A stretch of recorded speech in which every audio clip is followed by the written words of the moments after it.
Pierre-Livre, les ateliers d'écriture. On va partir dans quelque chose qui sera hors cycle.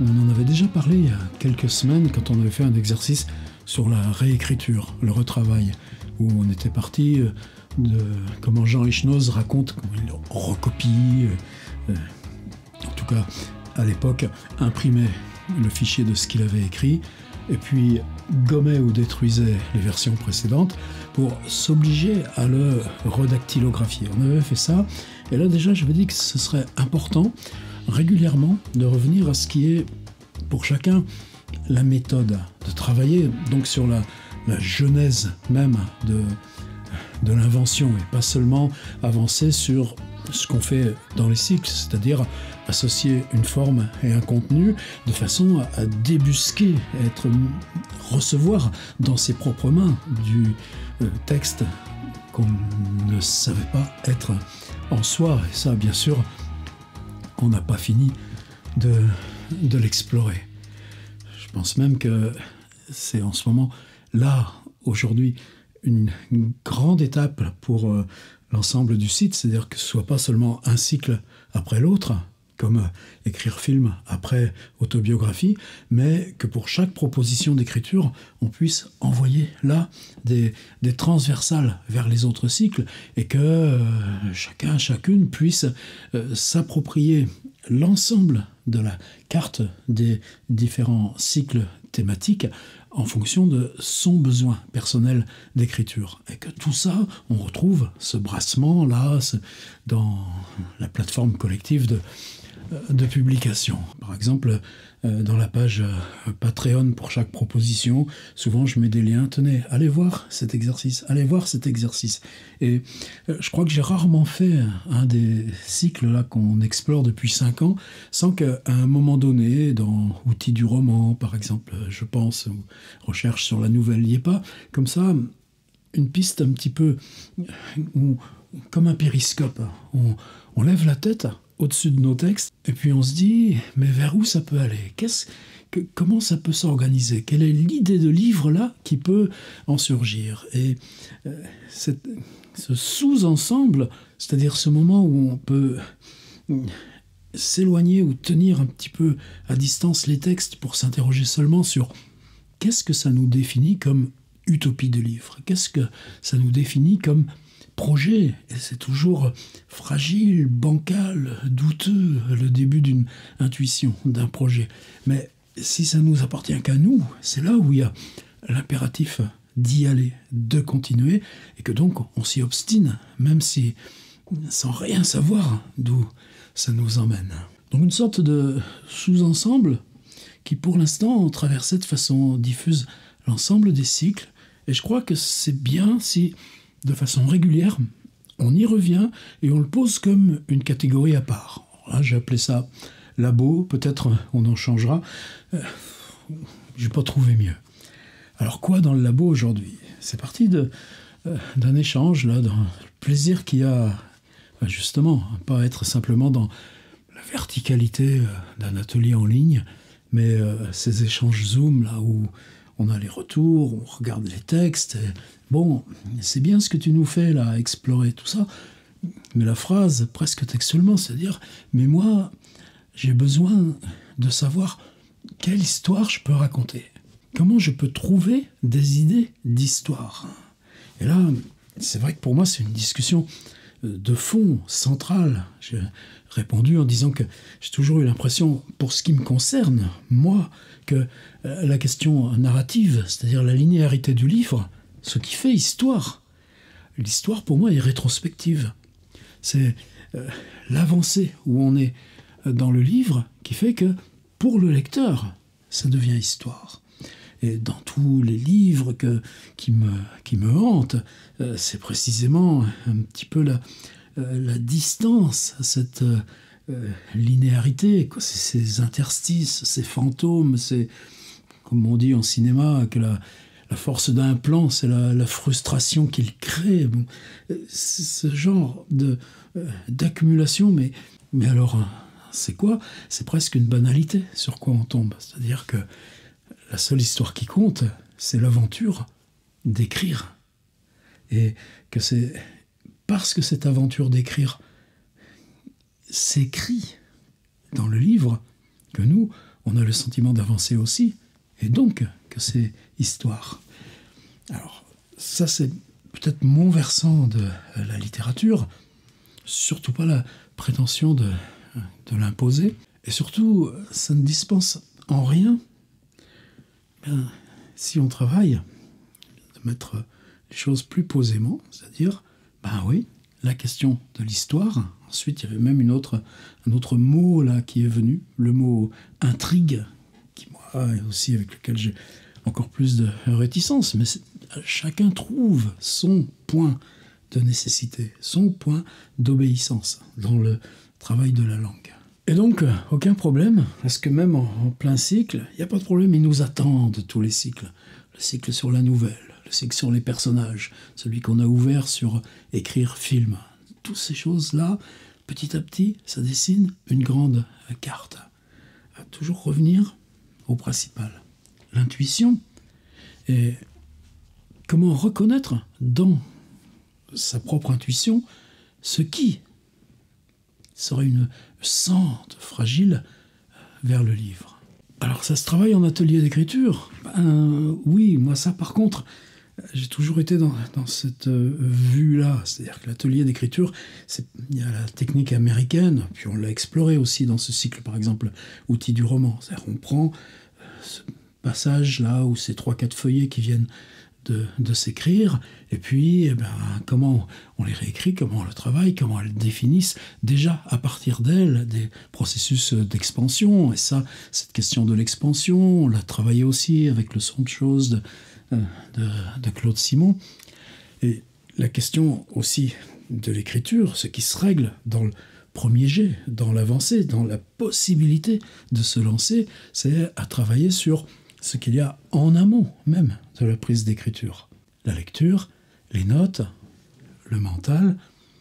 Et ça, j'ai l'impression, quand on est en atelier de terrain, c'est peut-être plus difficile ici, dans un contexte d'atelier en ligne, cette question de l'amont du temps de l'écriture, elle compte quasiment autant que quoi que ce soit qu'on puisse faire ensuite de retravail. Alors comment on va s'y prendre? Ça peut pas être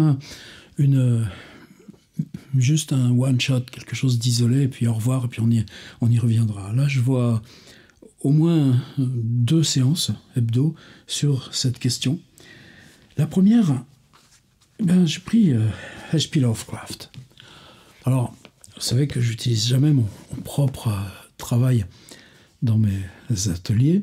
Alors, je ne vais pas vous imposer non plus H.P. Lovecraft comme dada, puisque moi, c'est une sorte de respiration intérieure que de continuer à le traduire, retraduire.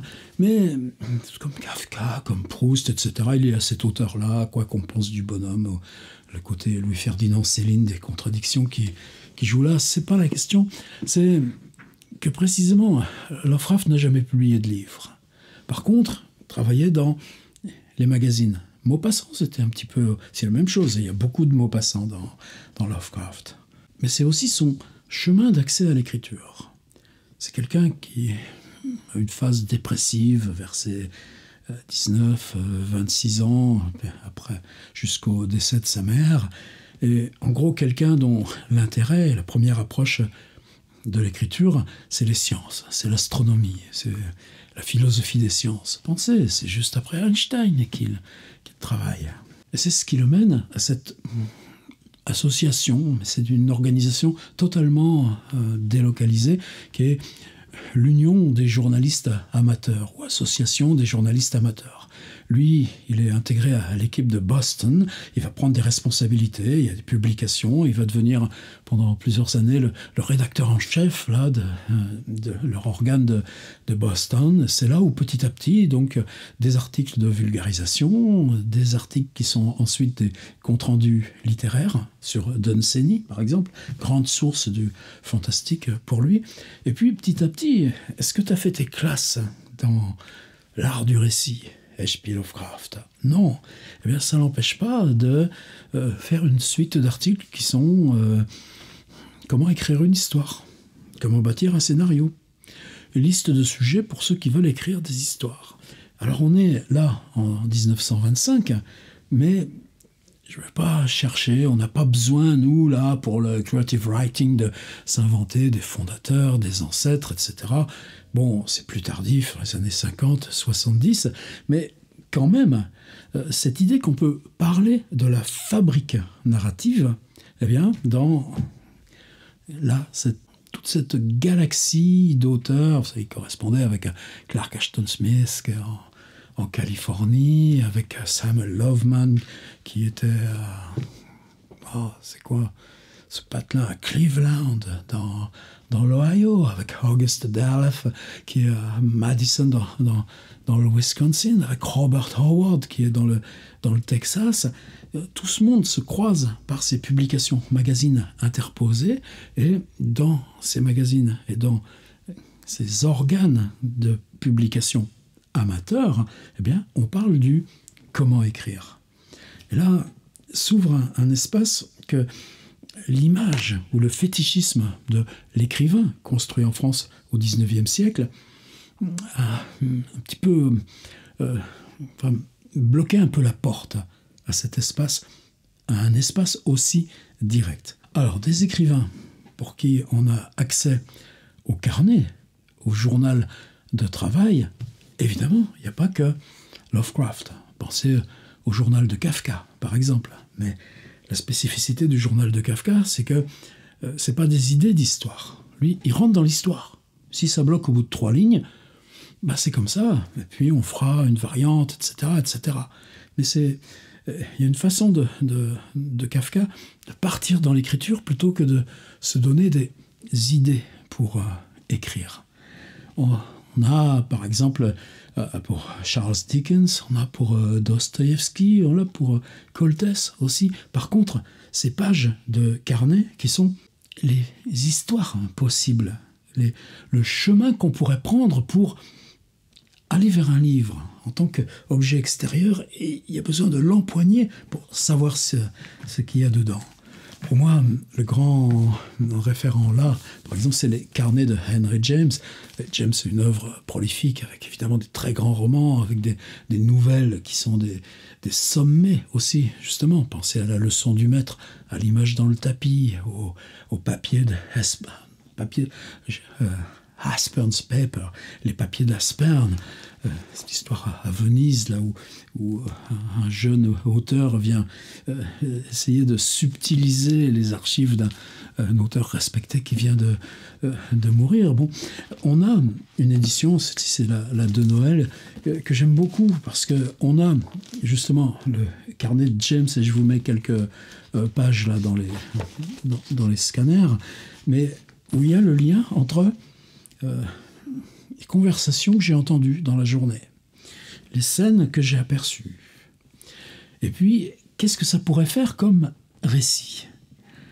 Et l'édition là complète, parce que dans l'œuvre, qu'est-ce que ça a donné cette idée-là, juste la semaine d'après, ou 3 ans ou 4 ans plus tard. Et puis comment il en parle dans les lettres, etc., etc.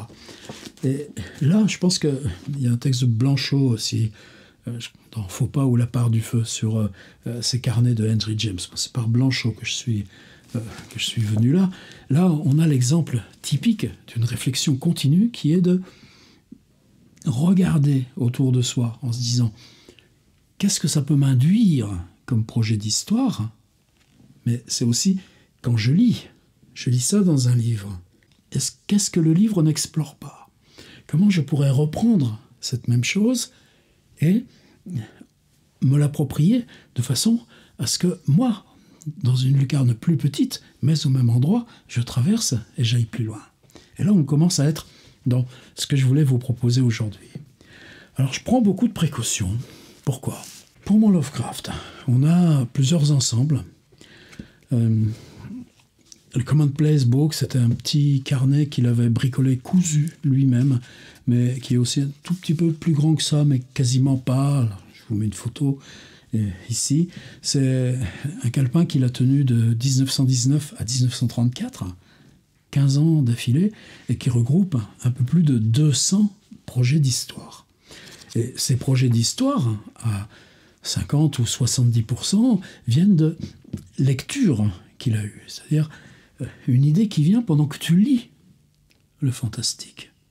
Ça vient où, évidemment, il y a aussi des rêves, il y a aussi des choses qui macèrent, parce qu'il repart toujours sur le même genre d'expérience. Bon, c'est une construction un peu complexe, parce que au bout du temps, cette petite chose est devenue tellement illisible que le jeune Robert Barlow, qui sera son exécuteur testamentaire, lui échange le manuscrit contre une version dactylographiée. La version dactylographiée, Lovecraft la corrigera, la complétera, biffera, etc. Moi, c'était le régal à faire cette édition-là que j'ai laissée en bilingue, avec ces 220 projets-là.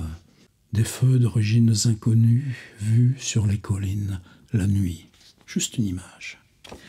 Et en 1933, c'est-à-dire le moment où Lovecraft se sépare de son Commonplace Book tenu depuis 15 ans, il reprend un petit carnet qui lui a été offert probablement par son épouse au moment de leur divorce, après 8 ans de relations communes, et un petit carnet qui était trop luxueux pour lui, avec la tranche dorée, là, comme celui-ci qui est de 1925. Lovecraft, tous les ans, s'achetait ce genre de petits carnets avec au milieu des cartes, des atlas, à la fin les poèmes ur. Alors tout ça, j'en ai parlé plusieurs fois dans mes vidéos. Il y a la page de garde où on note religieusement le nom, le prénom, le numéro de téléphone, parce que le téléphone c'est très important pour Lovecraft toute sa vie, et puis les mensurations, le poids, etc. Et ce carnet, il s'en sert en 1933, et il est écrit dans les deux sens. C'est-à-dire que la première moitié, là, avant les cartes, c'est écrit dans le sens normal, puis à l'arrière, c'est écrit, c'est beaucoup de choses dispersées, des listes, des notes, etc., etc. Je ne vais pas rentrer dans le détail, je vous mets des liens dans la page Patreon là, sur d'autres vidéos où j'en parle. Qu'est-ce qui m'importe?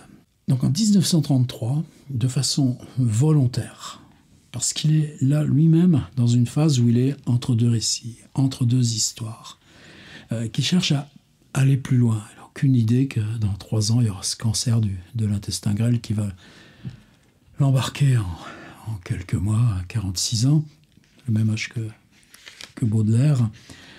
Et ce qu'il entreprend, c'est une suite de compressions. Et ça, c'est l'exercice que je voudrais vous proposer. Alors attention, il ne s'agit pas de dire « faites des compressions, voici une recette ». Ouais, mais les histoires, d'où ça naît, comment ça naît?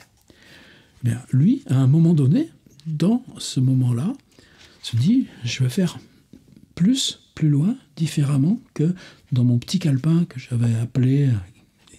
calligraphié Commonplace Book, une vieille appellation du XVIIe anglais pour le livre de cuisine, des petites choses, comment on se soigne avec des plantes, des machins comme ça. Et il prend les auteurs qui pour lui sont les plus importants. Par exemple, Edgar Allan Poe. Il appelle ça sujet d'histoire surnaturelle. Donc pour lui, ce qu'il cherche bien, c'est le sujet. Les histoires, il les connaît par cœur. Comment chacun de nous on ne connaîtrait pas son Poe par cœur? Chute de la maison Usher, Ligeia, manuscrit trouvé dans une bouteille, le portrait ovale, Valdemar, le chat noir, William Wilson, Metzengerstein. Donc ça en fait combien? Ça en fait 2, 4, 6, 8, ça en fait une bonne dizaine.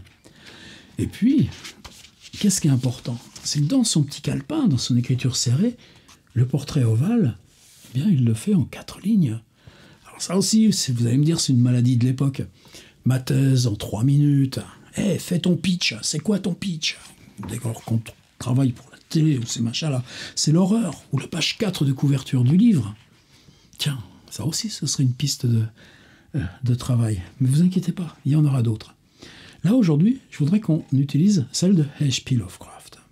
Alors lui, donc il y a Edgar Poe, je vous fais ça, vous avez aussi un PDF où vous les trouverez, Arthur Machen, Algernon Blackwood, et là, celui qui écoute, un affreux résidu psychique rampe autour d'une maison où est mort un lépreux. Hop, 1 ligne et demie.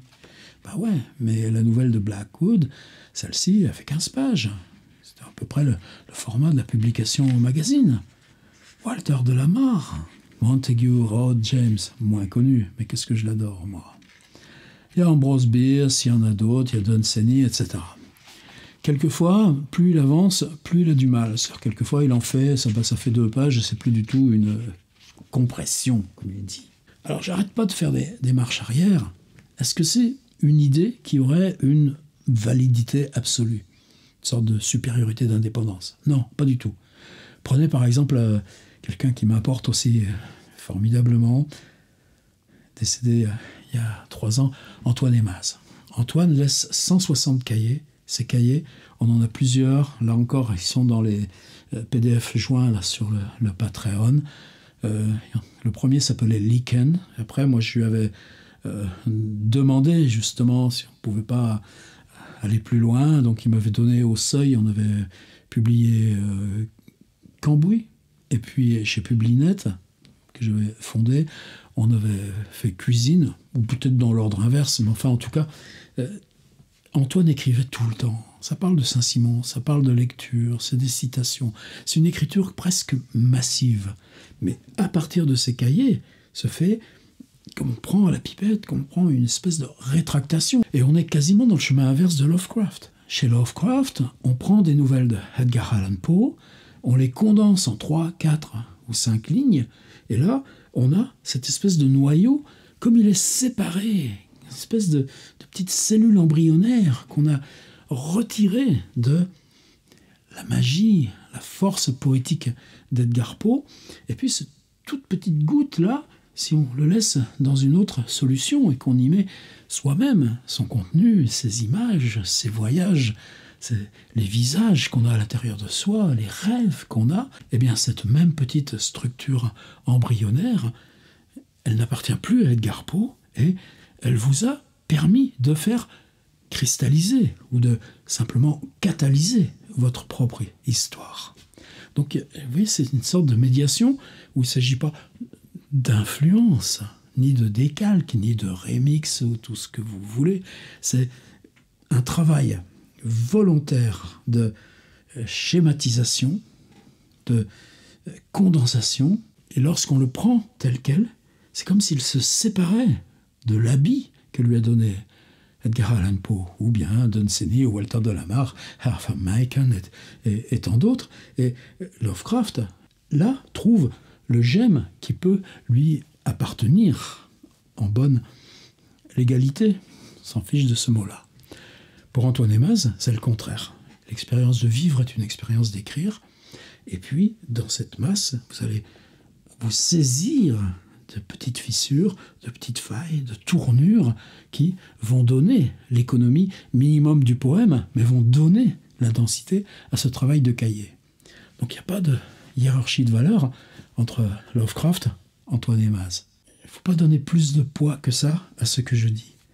Mais aujourd'hui, et peut-être qu'on fera le contraire tout bientôt, dans cette même série, l'important pour moi, c'est quoi? C'est qu'on travaille dans l'avant-naissance du livre, dans ce petit creuset étrange où une possibilité de forme va venir qui, pour vous, vous dira, là, tu as obscurément ton instance d'obéissance, de nécessité, et c'est parce que tu en feras un livre, dans l'acceptation large, que pour moi a le mot livre, y compris dans le web, y compris dans l'écriture vidéo. Si on fait cet exercice, est-ce qu'on le fait en une fois? Et ça, pour moi, c'est pour ça aussi qu'il m'a fallu du temps pour maturer. Je me sentais très timide à vous dire, on va faire ça. Parce qu'il y a un côté, évidemment, arbitraire.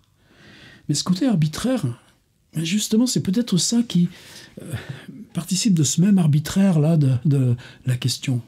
La question, c'était, moi, ce qui m'intéresse, c'est comment elles naissent, les histoires. Et depuis 10 jours là, que ça me rumine, j'arrête pas de recroiser ce même genre de phrase. L'arbitraire, ce sera, dès que vous vous sentez mentalement prêt, de prendre 4 livres, 5 livres, 4 films, 5 films, des choses là, dans la presse. Vous trouverez aussi, par exemple, dans les fiches, là, par exemple, Édouard Levé, ce livre qu'il avait appelé Journal. Donc de prendre comme ça, dans la profusion du réel, les affaires judiciaires, les choses scientifiques, hein, important, mais dans les films, dans les livres, dans ce qui pour nous est esthétique, d'en faire cette compression, cette condensation. Est-ce qu'on met le titre du livre? C'est pas nécessaire. Est-ce que quand vous lisez des articles de critique littéraire sur des livres que vous ne lisez pas, il n'y a pas cette projection à distance? Ben, là, on peut entrer, c'est-à-dire se concentrer sur un souvenir de lecture et qui peut venir de Balzac, de Borges, de Rilke, ce que vous voulez, comme des derniers bouquins que vous avez lus dans le train ou empruntés à la bibliothèque. Vous ne nous donnerez pas les sources, comme quand on a travaillé dans le cycle Écrire-film sur cette décomposition d'une minute de film. Il y en a certains qui ont donné l'indication, ils ne pouvaient pas se résoudre au secret, où ils ont mis une photo du film source. Non, non, non, on le détache de la source. Lovecraft ne le fait pas. Il dit Edgar Poe, portrait ovale. Edgar Poe, maison à char. Et maison à char, c'est en 5 lignes. Bien, vous, c'est ça qui m'intéresse. Si vous repensez aux souvenirs que vous avez de la maison à char, qu'est-ce que vous retenez? Qu'est-ce que vous écrivez? Si on est 50 à écrire le souvenir qu'on a de Edgar Poe, la maison à char, il n'y aura aucun des 50 qui en rendra compte de la même façon. Et donc, c'est là où pour moi, il y a une sorte de double fond. Donc, première chose, consigne ferme et définitive, quand vous ouvrez la page de publication dans le site, c'est que vous êtes prêt à faire 4, 5 compressions d'histoire. Lovecraft en fait 50. Alors, histoire, je vous dis, prise dans les faits divers et la réalité, prise dans les souvenirs de films, prise dans, évidemment, principalement les livres, mais toute la gamme, la vaste gamme des livres, y compris de livres qui pour vous sont lointains. Et puis, arbitrairement, ben ouais, c'est ingrat, du fitness, dire ça, j'en fais une réduction en 5 lignes. Tenez, j'attrape celui-ci parce qu'il n'est pas loin, puis que je vais l'emmener en Suisse là, pour un workshop là, à l'école d'art, la aide. On a travaillé là-dessus, on a fait des choses fabuleuses. Ça fait 1100 pages. Les Lions, Ducks in Newbury Port de Lucy Hellman. Comme ça, hein, c'était le titre. Ça se résume en 5 lignes. Ben, on tente. Et ce qui me gênait dans cette idée-là, c'était déjà quelque chose, une sorte de prévisibilité. Dire, bon, tu vas regarder tous les jours, comme tu le fais chaque matin, là, qu'est-ce qui s'est publié dans la plateforme, et puis tu auras les 5 petites histoires, des trucs. Tu verras pas le mouvement. Alors, ce que je voulais vous proposer, c'est que, non pas sur la plateforme faire 5, et puis après un autre article avec 3 ou 4, et puis etc. Ça aussi, ça marche bien. Quelques-uns l'utilisent, cette forme-là. Une note vers un écrire-film 3-1, vers un écrire-film 3-2, 3-3, 3-4, pourquoi pas? Génial. Mais là, ce que je voudrais, c'est qu'on utilise...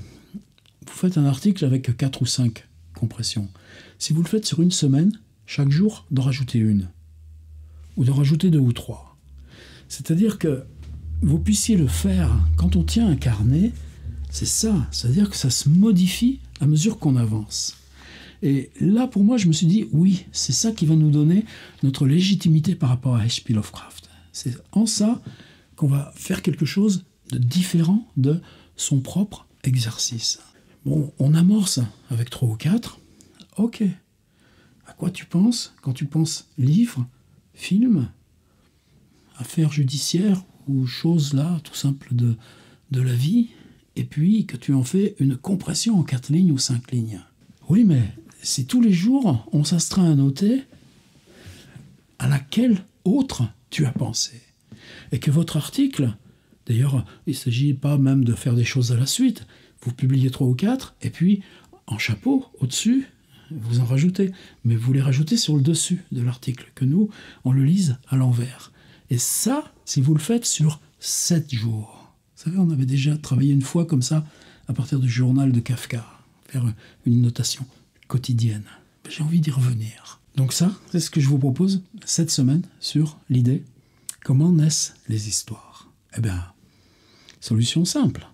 Les histoires, elles sont déjà nées, mais chez les autres, ou dans l'arbitraire du quotidien, ou du réel, là où il nous embête.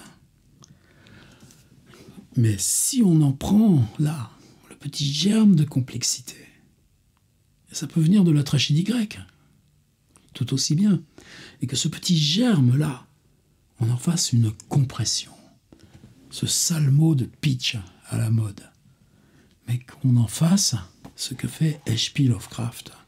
Le portrait ovale, c'est inépuisable. La chute de la maison Usher ou Metzengerstein, c'est inépuisable. Mais quand vous le tenez en 4 lignes, 5 lignes, quel crime vous commettez? C'est le crime de...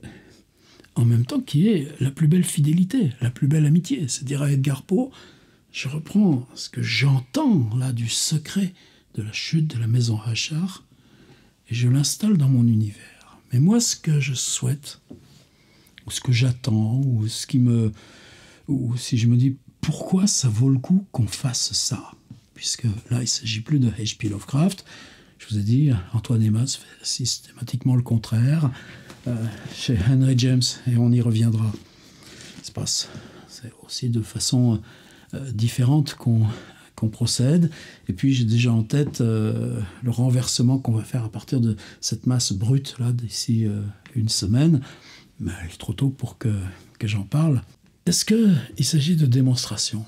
Non, c'est le contraire. Moi, ce que j'attends, c'est que quand vous lirez les autres, qu'on puisse avoir cette sensation de dire « Mais elle, lui, dont je connais l'écriture, c'est ça, sa description de cette chose mystérieuse qu'on appelle une histoire, c'est ça son univers, même à partir de sources qui peuvent être les miennes. » C'est-à-dire que pour soi-même, est-ce que c'est important? La question, c'est que comment naissent les histoires? S'il s'agit de dire, tiens, voilà l'idée d'une histoire, et tiens, je vais me la raconter. Ça ne va pas marcher. Par contre, si on se met progressivement, si on trouve une astuce artificielle pour être mis face à une sorte de puzzle, et que dans ce puzzle, ce sont des petites choses qui tremblent, des tremblements d'histoire. Tiens, pourquoi pas, ça serait ça notre titre. Qu'est-ce que définissent ces tremblements? Quel paysage ils définissent? Et parce que vous êtes mis face à ce puzzle qui va se mettre à tout trembler, parce que vous aurez 5, 6, 8 petites compressions qui seront votre façon d'appréhender quoi? Une logique, un absurde, un tragique, un geste léger. Eh bien, là, vous serez dans votre pays d'histoire. Et après, peu importe. On va penser à Madame Bovary, c'est-à-dire, qu'est-ce qu'il veut écrire à Flaubert? La tentation de Saint-Antoine. Il fait venir Louis Bouillet, Maxime Ducamp, ça met 2 soirées pleines, en gros 12 heures de lecture, puis au bout du compte, ses copains qui lui disent ça marche pas. Oh, il lâchera pas Flaubert. Il refera une 3e fois, une 4e fois, et la 4e, elle est bonne. Simplement après, il y a ce coup de dépression, part en Égypte, puis c'est là, avec Maxime Ducamp, sur cette barque-là, qui les emmène à Luxor, ou je sais pas où, s'appellera Bovary. À partir de quoi? Quelque chose qui tient en 3 lignes, qui lui vient d'un souvenir, d'un journal, là, dans la vie normande. Pas mettre non plus trop de poids là-dessus, mais c'est cette distance. Après, Flaubert, il obéit à l'idée de la Bovary. La phrase « Madame Bovary, c'est moi », vous savez qu'elle est apocryphe, on s'en fiche. C'est pas ça la question. C'est que là où était son centre dans la pulsion littéraire, dans l'obéissance littéraire, c'est Tentation de Saint-Antoine. Oui, mais tu fais écart et tu prends ce petit fait divers, et là, ça fait Madame Bovary. il faut que nous, on s'en souvienne. Donc, demande très claire, on commence par 3 ou 4, et puis il y en a forcément qui vont vous surprendre. Mais ensuite, pendant une semaine, tous les jours, qu'est-ce que vous rajoutez sur le dessus de votre article? Et vous inquiétez pas, toutes celles, tous ceux qui vont participer, on va avoir la curiosité. Chaque matin, on va voir qu'est-ce qui s'est rajouté. On va s'envoler les uns les autres, probablement. Mais ce que je souhaite, c'est que vous ayez d'emblée l'idée que qu'est-ce que vous allez savoir de vous-même rétrospectivement, parce que c'est ça qui se sera imposé à vous comme le lieu possible des compressions. Et ça, dans le fait d'être ensemble, c'est ça pour nous la force un petit peu magique. Et là même, je pense qu'elle peut être dangereuse. D'ailleurs, on peut très bien être 50 à faire l'exercice. On va avoir 50 fois 10, 500 idées d'histoire. 500 de ces tremblements. Pour moi, je voudrais que ce soit autant de miroirs, autant de prismes. Je ne vous demande pas d'être conscient et clair sur ce que vous allez écrire. Mais je vous demande, ou en tout cas, je sais que c'est ça qui va être le risque de cet atelier, c'est qu'à mesure que vous irez lire les autres, vous verrez ce paysage, ce sceau se constituer. Et parce que vous le verrez chez les autres, vous saurez ce qu'il peut être pour vous. Et là, j'ai l'impression qu'on est encore une fois en train de partir dans une invention extraordinaire. Et attention, hein, on n'est pas dans un cycle, on est dans cette marmite là. On se prépare à l'intuition, on se prépare à ce qui va nous faire obéir à l'histoire. Pour le deuxième mot, intrigue, on le garde pour la semaine prochaine.